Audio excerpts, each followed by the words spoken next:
Hello সবাইকে সবাইকে জুম্মা মুবারক। সাথে ভালোবাসা দিবসের অফুরন্ত ভালোবাসা।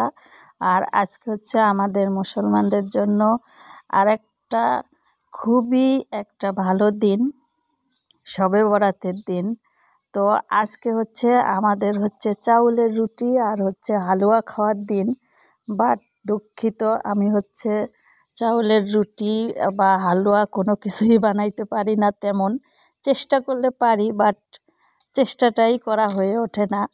কারণ এতদিন হচ্ছে শাশুড়ি আমাকে বানাই বানাই খাওয়াইছে, আর আমি শুধু গিলিছি, কোনো কিছুই শিখি নাই।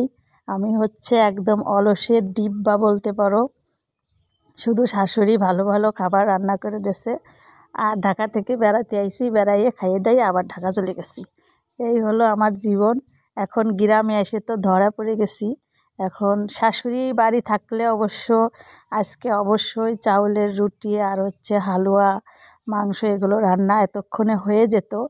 তো আমার শাশুড়ি একটু অসুস্থ, উনি হচ্ছে ঢাকায় ডাক্তার দেখানোর জন্য গেছে, এজন্য আমাদের সাথে নাই।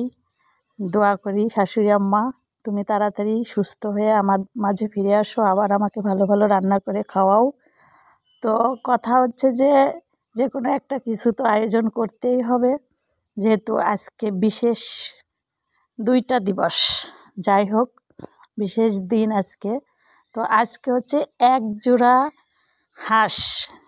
জোড়া দেশি হাঁস রান্না করব, আর হচ্ছে চিতই পিঠা বানাবো।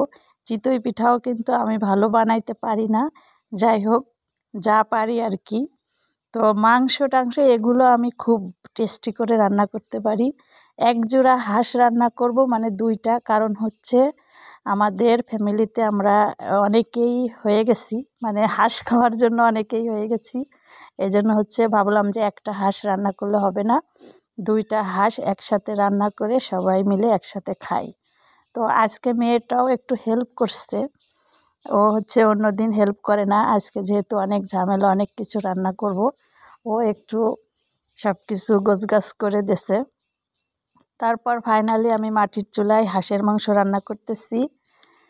তো মাটির চুলায় রান্না তো এমনিই মজা, তারপরে হচ্ছে হাঁসের মাংস, তাহলে চিন্তা করো কতটা টেস্টি হতে পারে খাবারটা।